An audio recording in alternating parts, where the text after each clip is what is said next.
Dan kita akan mengangkat satu pujian untuk firman Tuhan yang mengatakan, "Oh Yerusalem, kotamu."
Bapa di surga, kami akan mendengarkan firman-Mu.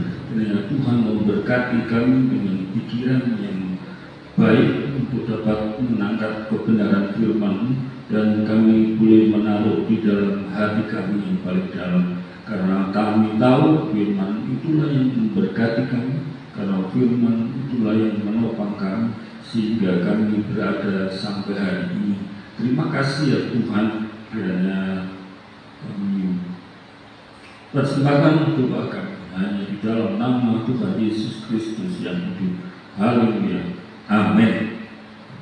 Salam. Puji Tuhan, saudara, kita melanjutkan renungan kita di dalam kitab Roma pasal yang ke-11.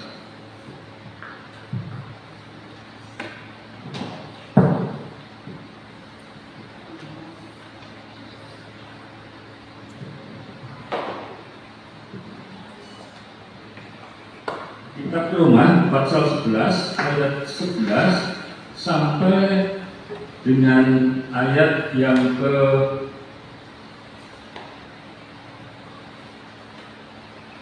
24. Tapi kita akan baca ayat 1 sampai pasal 11 ayat 11 dan ayat 12 sambil nanti kita mengikuti penjelasan dari firman Tuhan ini. Kita akan baca bersama-sama Roma 11 ayat 11 dan 12. 1, 2, 3. Maka aku bertanya, adakah mereka tersandung dan harus jatuh? Sekali-kali tidak, tetapi oleh pelanggaran mereka keselamatan telah sampai kepada bangsa-bangsa lain, supaya membuat mereka cemburu. Sebab jika pelanggaran mereka berarti kekayaan bagi dunia, dan kekurangan mereka kekayaan bagi bangsa-bangsa lain, terlebih-lebih lagi kesempurnaan mereka. Berbahagialah orang yang mendengarkan firman Tuhan dan melakukannya. Saudaraku sekalian, dalam firman Tuhan ini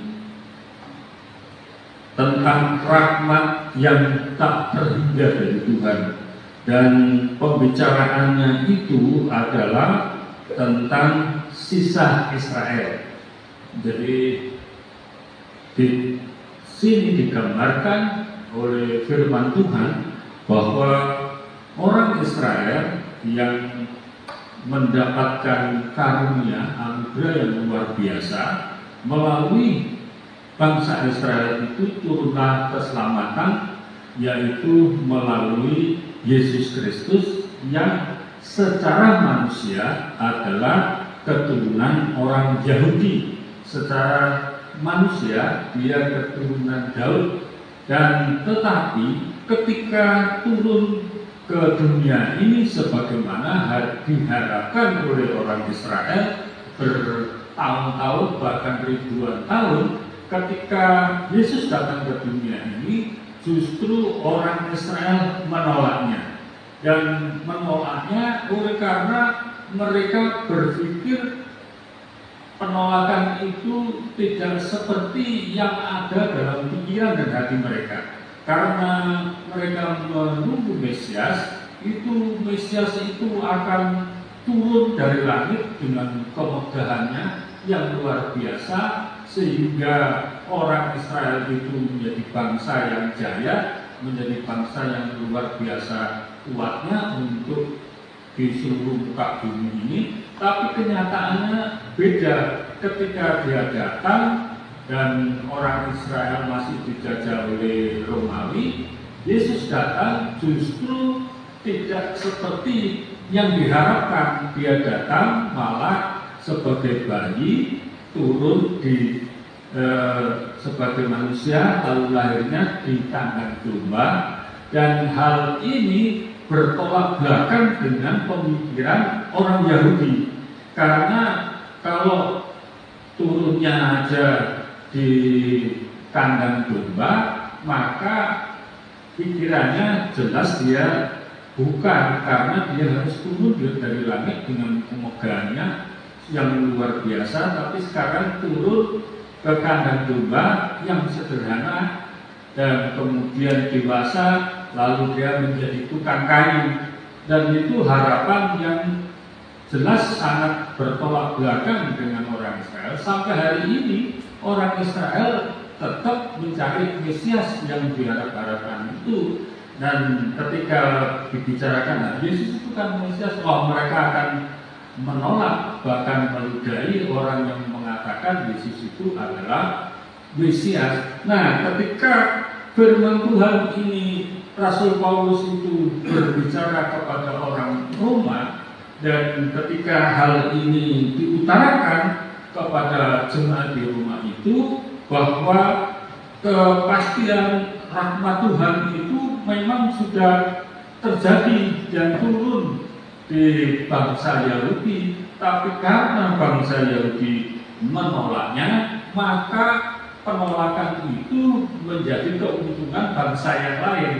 Dan keuntungannya itu apa? Karena Mesias ditolak, maka bangsa lain itu yang mendapatkan berkat dan anugerah samudra. Bangsa yang lain itu apa?